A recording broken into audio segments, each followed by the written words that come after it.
Welcome to our deep dive into better English fluency. We're going to be looking at some excerpts from 21 Words for English Fluency, a replacement guide, and it's really all about swapping out those blah words with alternatives that pack more punch. It's kind of like a vocabulary upgrade. We're going to uncover why those seemingly small tweaks can make you sound incredibly fluent. It is fascinating, isn't it? How so many language learners, they hit a wall. They know a lot of words, but their speak still lacks that wow factor. So I think this deep dive is going to equip our listeners to not just know more words, but to choose the ones that create the most impact. Yeah, so let's unpack why replacing basic words is so important. The source argues that it's not just about sounding fancy, right? Right. I mean, think of it this way. Basic words are kind of like the foundation of a house. They're essential, but they don't make it unique, right? It's the details, the architectural flourishes that give it personality. And it's very similar when we're talking about vocabulary. Using a richer vocabulary lets you express yourself with more precision and personality. It's about painting a more vivid picture for your listener. So it's about moving beyond just being understood and towards being truly engaging. The source kicks things off with 7 common words that we use all the time, but maybe we could be using better. Yeah, I'm ready. Let's hear them.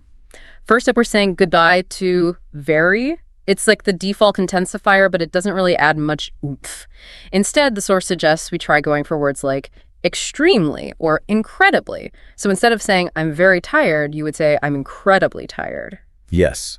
And you know, it's interesting, the choice between extremely and incredibly. Extremely feels a lot more factual and objective, right? While incredibly conveys a much stronger sense of personal feeling. It's almost like you can't believe how tired you are. Ooh, that's a good point. It's like choosing the right spice for your dish, right? Yeah. They both add heat, but in slightly different ways. What about good? Surely there are more exciting ways to express positivity, right?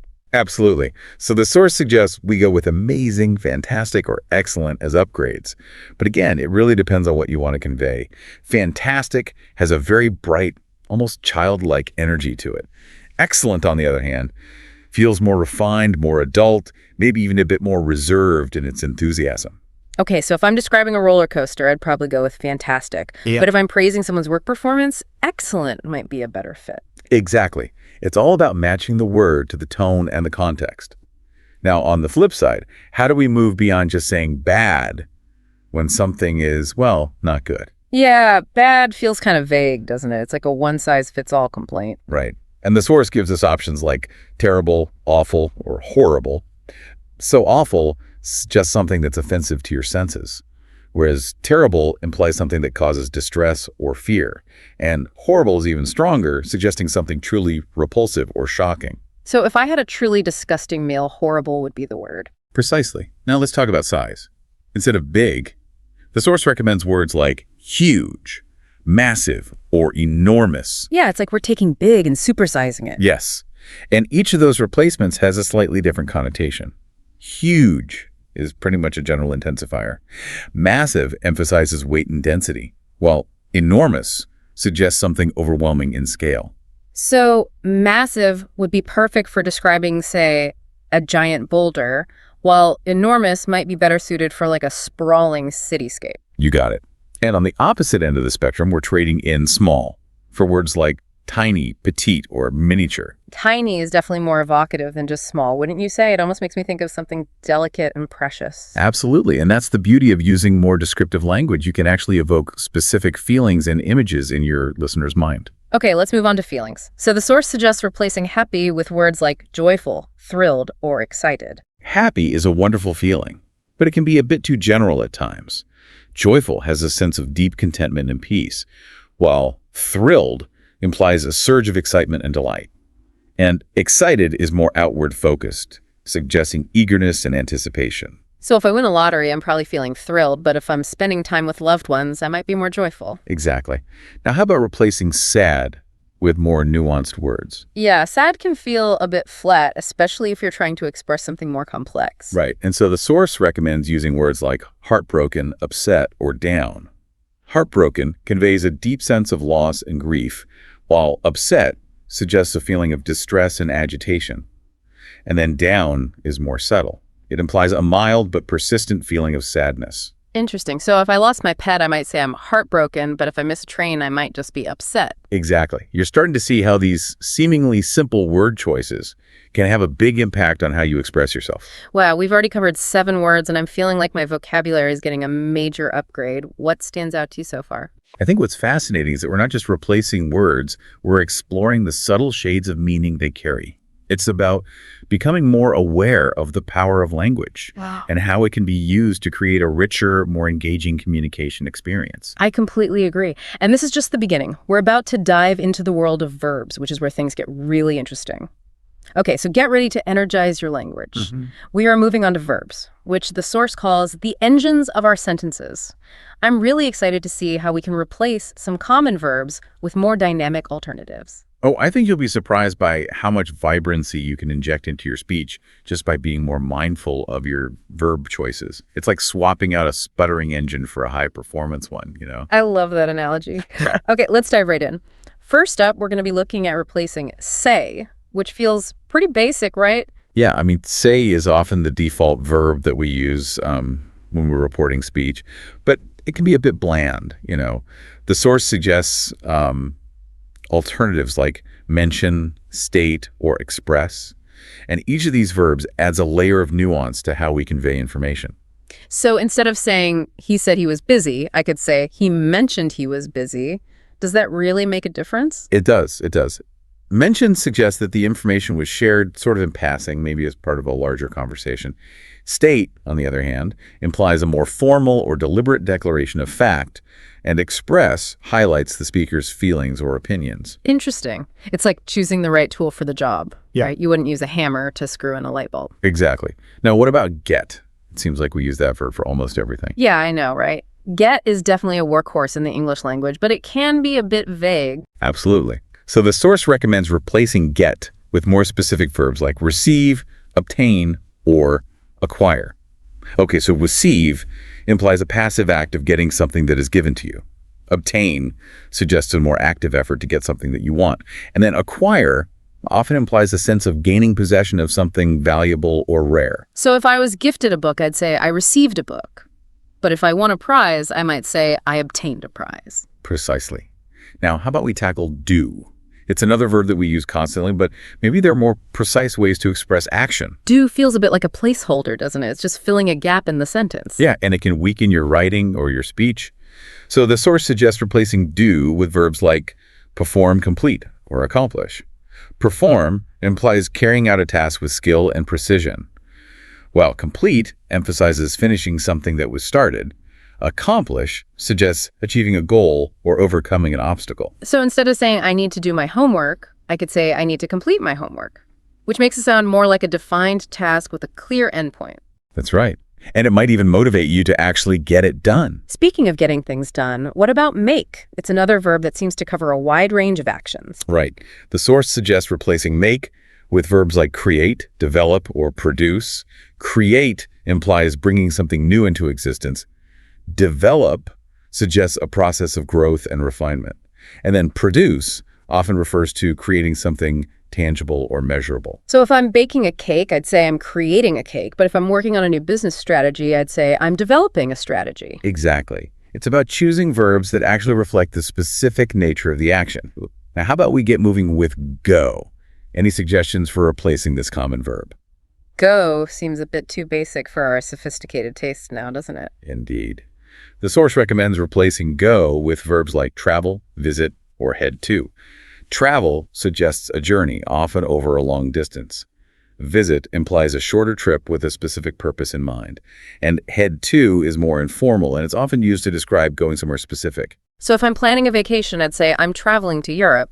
But if I'm just going to the grocery store, I'd say I'm heading to the store. Exactly. Now let's talk about need, which often comes up when we're talking about requirements or obligations. Yeah, sometimes need can sound a bit whiny, don't you think? Like you're pleading for something? Yes, and it doesn't always convey a sense of urgency or importance. So the source suggests replacing need with stronger verbs like require or demand. Require implies a necessary condition or a prerequisite. Demand suggests a very insistent request or a non-negotiable requirement. Okay, so if I'm talking about a project deadline, I'd say the project requires more time. But if I'm talking about my rights, I might say I demand to be heard. Exactly. Now let's wrap up this section with think, which is another common verb that we use to express our thoughts and opinions. Think can feel a bit casual, though, especially if you're trying to sound more authoritative or thoughtful. You're right. And so the source suggests replacing think with more deliberate verbs like consider or reflect on. Consider implies weighing different options or perspectives. Reflect on suggests a deeper level of contemplation and analysis. So instead of saying, I think this is a good idea, I might say, I've considered all the options, and I believe this is the best approach. Exactly. You're demonstrating a more thoughtful and analytical approach to your decision-making. This has been an incredible journey through the world of verbs. I'm already feeling more confident and articulate just by thinking about these replacements. And we're not done yet. Next, we'll be tackling those pesky filler words that can weaken our speech. I think we're all guilty of using a few of those. Oh, absolutely. I know I am. I'm eager to learn how to eliminate them and sound more fluent. Okay, so it's time to polish our speech. Let's get rid of those pesky filler words. I have a feeling this section's going to be really helpful, at least for me. Yeah, I think we can all relate to that. I mean, filler words are those little intruders. They sneak into our sentences. They just kind of clutter up our communication. Yeah. They don't add any meaning, any real meaning. And they can make us sound hesitant or unsure of ourselves. But the good news is that we can replace them, with either more powerful pauses or just more meaningful expressions. I am so ready for a filler-free upgrade. So what's the first offender on our list? Well, one of the most common culprits is like. And we often use it as a crutch, when we're trying to gather our thoughts or when we want to express some uncertainty. So instead of saying, I was really surprised, try pausing for a moment. You just say, I was really surprised. It just sounds so much more confident and direct. Yeah, it's amazing how just a small change can make such a big difference. So what other fillers should we be mindful of? Well, stuff is another word that can weaken our communication. It's just so vague. Instead of saying, I have a lot of stuff to do, try to be more specific. You could say, I have many tasks to complete, or I have a long list of errands to run. It's like we're decluttering our language, right? Replacing those fuzzy words with clear and concise alternatives. What about thing? I feel like I use that one all the time when I can't think of the right word. Oh, we've all been there. Yeah. But instead of relying on thing, just try to find a more descriptive noun. For example, instead of saying, can you pass me that thing? You could say, can you pass me the remote? Or can you hand me the book? Right. It's all about being more intentional with our word choices, isn't it? So what about really? It seems like we use that one to emphasize almost everything. Right. Really is an intensifier, but it can lose its power when it's overused. The source suggests replacing it with stronger adverbs like truly, absolutely, or completely.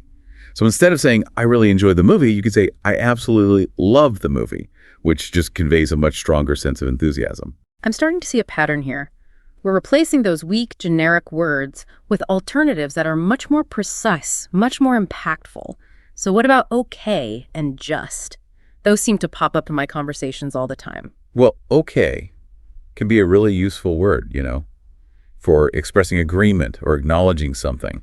But it can also become a filler word if we just use it too often. So instead of saying, okay, I'll do it later, you could try, sure, I'll take care of it later, or no problem, I'll get to it soon. And what about just? It's like a little verbal tick that just sneaks into my sentences. Yeah, just is often used to sort of downplay something or to make it seem less important. But sometimes we actually want to convey a sense of importance or urgency. So instead of saying, I just need a few minutes, you could say, I need a few minutes of your time, or I only need a few minutes. It's amazing how those small tweaks in word choice can really shift the entire tone of the sentence. So any other fillers that we need to address before we wrap up? Yes, let's talk about the phrase a lot. It's another one of those vague expressions that can weaken our communication. So instead of saying, I have a lot of work to do, try using more descriptive quantifiers, like a great deal of, or a significant amount of, or even a mountain of if you're feeling overwhelmed. This has been an amazing deep dive. I think I can speak for both of us when I say I'm realizing that becoming more fluent isn't just about, learning more words. It's also about choosing the right words and using them effectively. I completely agree. It's about being mindful of the words we use and how they impact our listeners. So, by replacing common words with stronger, more nuanced alternatives, we can express ourselves with greater clarity, confidence, and impact.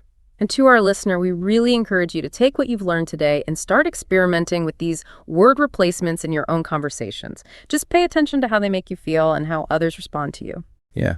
And as you continue on your journey of language learning, just remember that fluency is an ongoing process. The more you practice using a richer vocabulary, the more natural it will become. And who knows, you might even inspire others to upgrade their language as well. That's a fantastic point. Thanks for joining us on this deep dive into the power of words. And until next time, keep those vocabularies expanding.